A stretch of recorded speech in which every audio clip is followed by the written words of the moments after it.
Ngayon po ang pag-uusapan natin ay tungkol sa PTC4. Ano po ba yung PTC4? Ito po.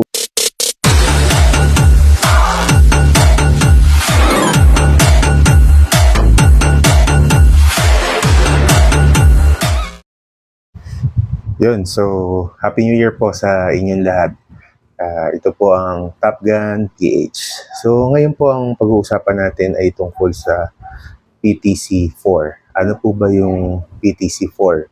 Ito po yung permit to carry outside residence. Ano ba yung mga kailangan natin muna? Bago ka magkaroon ng PTC4 or bago ka magkaroon ng privilege para magkaroon ng permit to carry outside residence po, ay dapat unang-una meron kang valid LTAP. Number 1 po yun, valid LTAP. So ibig sabihin, valid yung LTAP mo, may LTAP ka, at hindi po yun expired. Pangalawa, meron yung baril po na ipapa-PTC natin ay dapat hindi rin po expired. Valid din po siya. So whether 5 years or 10 years, hindi po siya expired. At kasama po sa requirements po dyan, dapat wala po tayong expired na firearm under, syempre, our name dun sa FEO account natin. So, yun po yung number 3. Tapos, yung number 2 po, kailangan po natin ng application form, application form ng PTC4 na fill up po natin at ipapanotarize po natin yon. And then, ano pa yung mga ibang requirements na kailangan?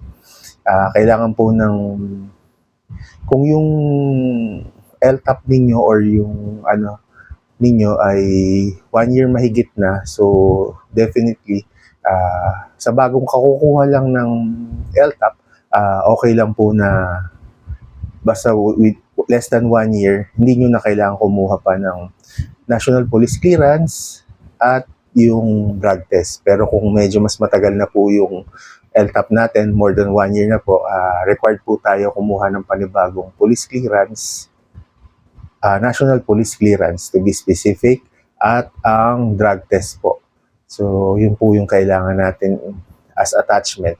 Tapos, bali nga pala, ito pong video na to, para lang po ito sa private. Gawa na lang po tayo ng ibang video para po dun sa mga LEA or tapos dun po sa mga iba pa pong categories. Ito po muna ay para po sa private individuals. So, ano pa po ba? Asa na tayo? So, yun na. Yung kailangan natin ng proof of income. Ano ba yung mga samples ng proof of income?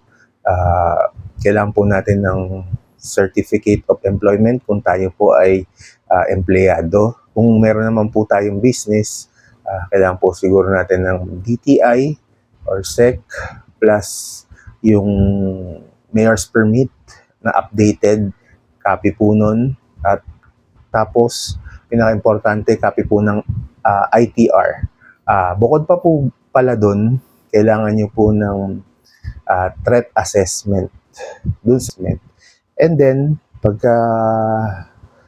usually po kasi yung drug test, medyo it takes days bago makuha. Pero kung meron po drug testing na hindi po doon sa mismong krami, sa krami po kasi mga 3 days to 1 week yung result.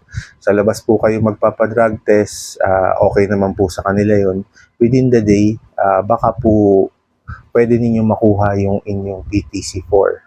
So, basta meron po kayong, ang payment po pala, ang amount para sa payment ay 12,000 plus 200 po para sa ID. Ayun. So, kung meron po kayong additional tanong at kung meron pa pong hindi ako na-tackle at hindi ko nasabi, ano lang po kayo, comment lang po kayo. Tapos nga po pala, saan ba kumukuha nitong PTC4?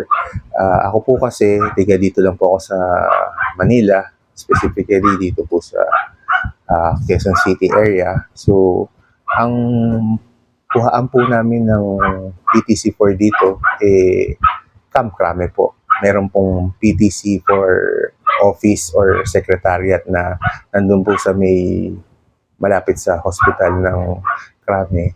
And then, dun po. Tapos kung hindi po kayo doon, usually pag may mga caravan or gun show, meron din pong mga PTC4. Tapos, meron pong akong nakachat sa FB na taga Davao. Sorry, hindi lang po ako sure kung sa mga regional, sa mga RSU, kung meron din pong PTC4 office doon.